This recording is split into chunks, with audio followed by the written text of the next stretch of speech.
तर जय शिवराय भावनो, मागच्या ब्लॉग मध्ये तुम्ही बघितलं असेल आपण निघालो होतो सुरतला जाण्यासाठी. आपण सुरतला येऊन पोहोचलो होतो. मग आम्ही सकाळी इथं मस्त बसलेलो होतो सगळेजण. आणि सुरतला एवढी गरमी आहे की भावनो काय सांगू. इथं मस्त पैकी मंडप लावलेले होते त्यांनी. आणि संध्याकाळचे 6 वाजले होते. मग आपण इथं मस्त रेडी झालो कारण की संध्याकाळची हळद होती. मग विषय सोडा, मग लग्न असले की पोरींची एवढे नक्की राहते काय सांगू. मग आपली बहीण म्हणते एवढी भारी साडी घातली भूमी तर माझे फोटो काढ चांगली. रवीकडे मोबाईल काढ म्हणलं बात 1-2 घंटे फोटो. आणि इथं डीजे सेट बी लावले होते एकदम खतरनाक. बघ आता वांदाच नाही म्हणलं नुसतं मोकार नाचत जाता. मग इथे सगळे आपले पाहुणे रावणे तीन बी आले होते. लावले मामा मामी नवरीला हळद.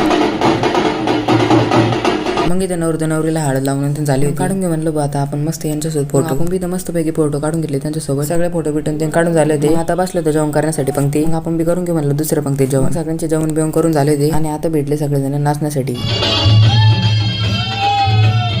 मग इथे नवरी लागल्या ना खतरनाक बाई डान्स करायला. सगळेजण नाचून बिचून दमले होते म्हणून सगळेजण इथं बसून घेतले होते. आजचा ब्लॉग इतका भावना भेटूया लग्नाच्या ब्लॉग मध्ये. जय शिवराय.